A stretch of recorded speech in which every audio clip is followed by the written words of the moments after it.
I never talked to no detective, no police officer, no DA, nobody.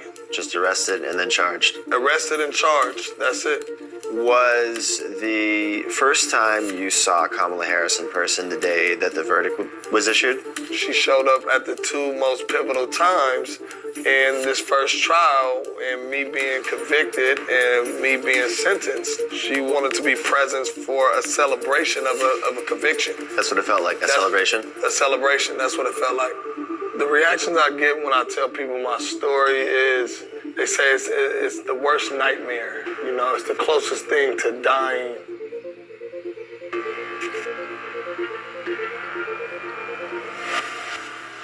Jamal, I'm going to read you a quote real quick. The job of a progressive prosecutor is to look out for those overlooked, to speak up for those whose voices aren't being heard, to see and address the causes of crime, not just their consequences, and to shine a light on the inequality and unfairness that lead to injustice.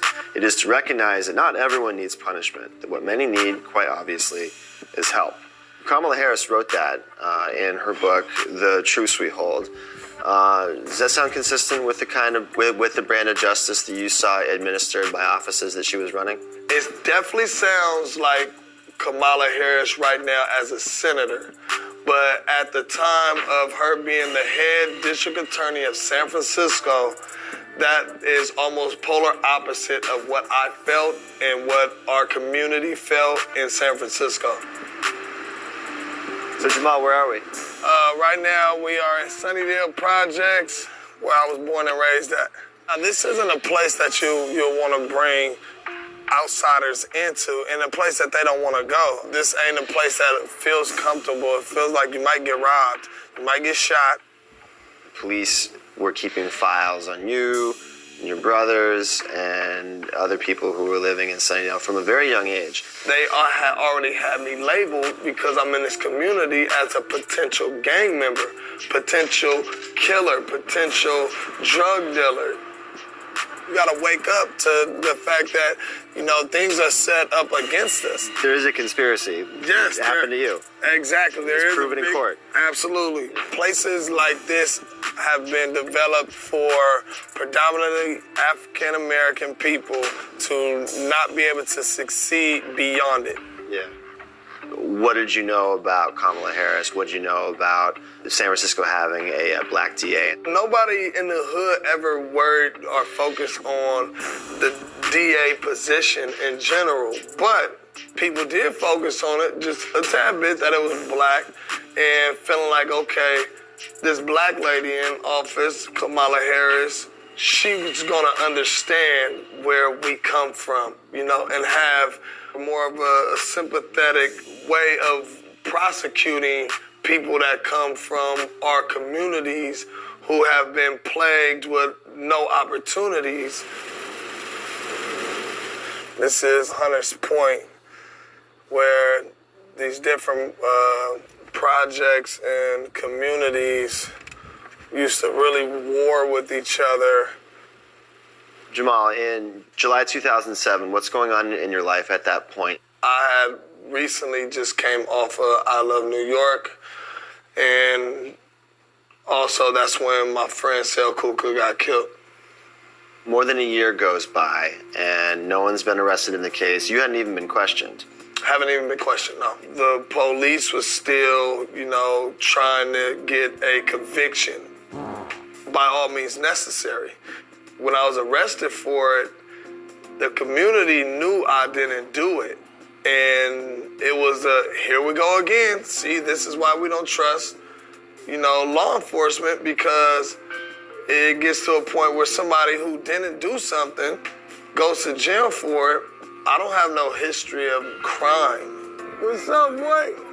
I have a history of being around in the community, but that doesn't mean that I'm a suspect. I'm like, oh man, I'll be out within 72 hours. They're gonna figure this out. They're gonna clear this up. And then when you found out what the evidence was that they supposedly had you on, there wasn't much there. Can you describe what it was? They had a woman saying that she seen me kill Sel. the second witness that they had really wasn't a witness at all. She said anything that the police officers wanted her to say, and they said that her recollection of the events was extremely credible. So that's what ultimately got the arrest warrant. The District Attorney of San Francisco, Kamala Harris, appeared in the courtroom during your trial twice. Yeah, the two times that Kamala Harris showed up to my trial was when I got convicted, and also when they laid down the sentencing. When you saw her on the day that the verdict was handed down, did you take that as a bad sign? It felt to me that she was well aware about my case, and she was there to set her presence, almost take pride in getting a conviction.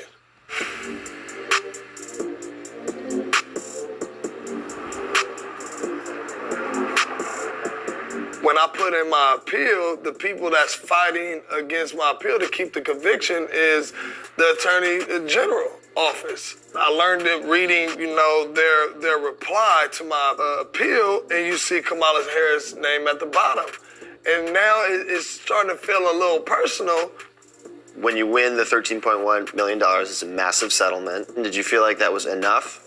There's not an amount that could get back those 7 years. 6.5 years that I spent in prison. But instead of me coming home feeling like I was a victim, I wanted to prove that I'm a survivor, and I will not let my story go unheard.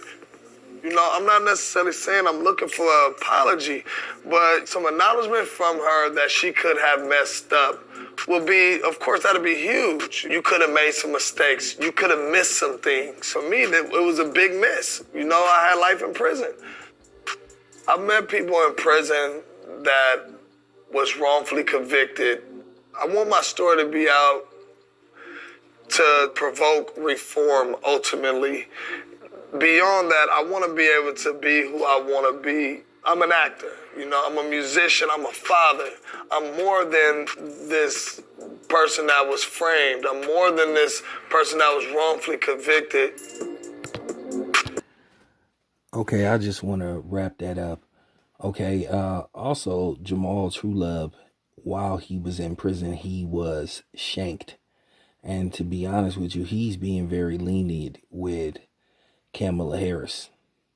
While Kamala Harris is sitting up there trying to form a fake alliance with Jacob Blake's family, calling for justice, when people was trying to meet with her and to discuss getting cases dropped, or, her not filing charges because of lack of evidence,